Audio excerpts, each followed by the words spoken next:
اور جب اللہ والے، اللہ کے بندے ایسے ہوتے ہیں کہ جب ان کو سامنے یہ بات آتی ہے کہ یہ چیز حرام ہے، تو چاہے وہ کتنے ہی سخت حالت میں ہوں،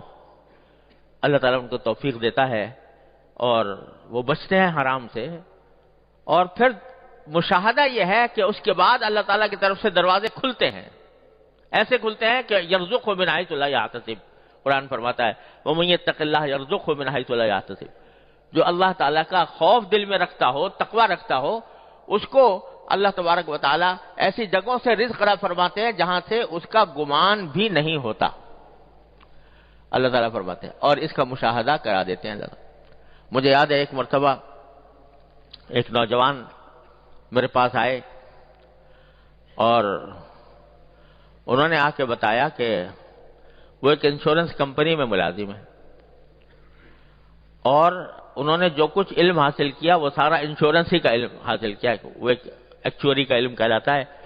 اس وقت اس زمانے میں اکا دکا ہی ملک میں کوئی ہوا کرتے تھے ایسے، تو شاید وہ پہلے ہی آدمی تھے جنہوں نے ایکچوری کا علم حاصل کیا تھا، اور اس کی بنا پر انشورنس کمپنی میں ایک بڑی زبردست تنخواہ ان کو کے اوپر ملازم تھے۔ تو میرے پاس آئے تو آ کے پوچھنے لگے کہ مجھے تو پتہ نہیں تھا، مجھے بعض علماء نے بتایا کہ انشورنس کا جو کاروبار ہو رہا ہے یہ حرام ہے، تو میں آپ سے مسئلہ پوچھنے آیا ہوں، حرام ہے کہ حلال ہے؟ اور میں ملازم ہوں، وہاں پر ملازمت کر رہا ہوں، میری ملازمت حلال ہے کہ نہیں ہے؟ تو میں نے ان سے مسئلہ تو بتا دیا، میں نے کہا بھائی حلال حرام تو ہے، یہ حلال تو ہے نہیں، ملازمت بھی جائز نہیں آپ کی۔ لیکن بزرگوں نے یہ کہا ہے کہ اگر کوئی شخص کسی حرام آمدنی میں مبتلا ہو اور اس کا کوئی اور ذریعہ روزگار نہ ہو،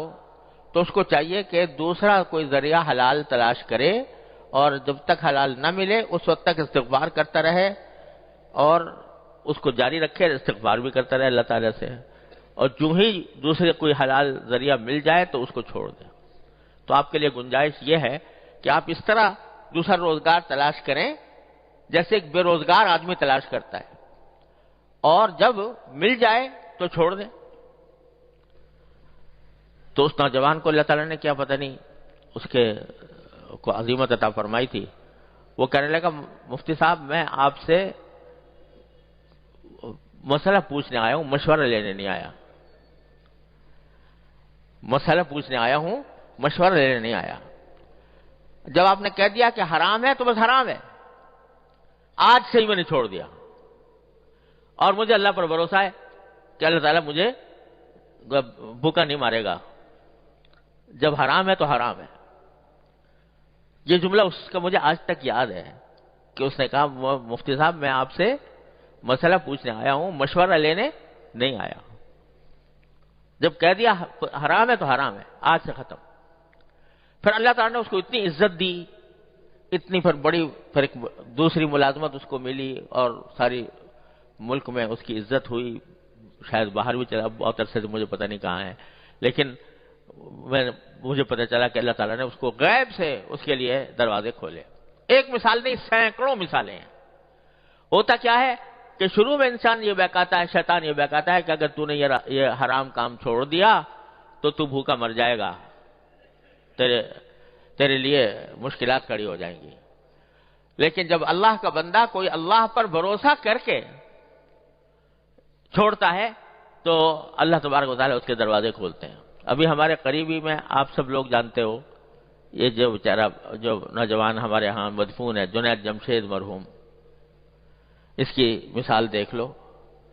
کہ لاکھوں کی آمدنی جس شخص کی ہو اور اس نے اس کے اوپر لات مار کر اللہ کی خاطر چھوڑ دیا،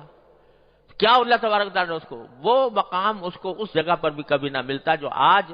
آخر میں اس کو اللہ تعالیٰ نے عطا فرمایا، دنیا کے اندر بھی اور آخرت میں بھی اللہ تعالیٰ نے۔ بات ساری یہ ہے کہ اللہ پر بھروسہ ہو، یہ فکر ہو کہ میں اس دنیا میں بندہ بن کے آیا ہوں، خدا بن کر نہیں آیا، میں کسی کا بندہ بن کے آیا ہوں۔ جب یہ فکر ایک مرتبہ دل میں بیٹھ جاتی ہے تو پھر یہ مال و دولت وغیرہ جو کچھ بھی ہیں یہ سب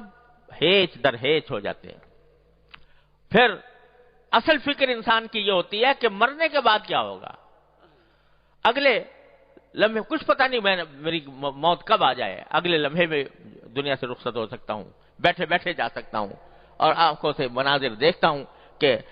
لوگ بیٹھے بیٹھے دنیا سے رخصت ہو گئے، مرنے کے بعد کیا ہونے والا ہے؟ تو یہ جو در حقیقت یہ جو مال کی محبت ہے یہ بخل پیدا کرتی ہے۔ مال کی محبت ہے جو انسان کو سخاوت کے اعلیٰ وصف سے روکتی ہے۔ مال کی محبت ہے جو انسان کو بسا اوقات گناہوں میں مبتلا کرتی ہے۔ سمجھ رہا ہے وہ کہ میں مال بٹور رہا ہوں، حقیقت میں وہ آگ کے انگارے سمیٹ رہا ہوتا ہے۔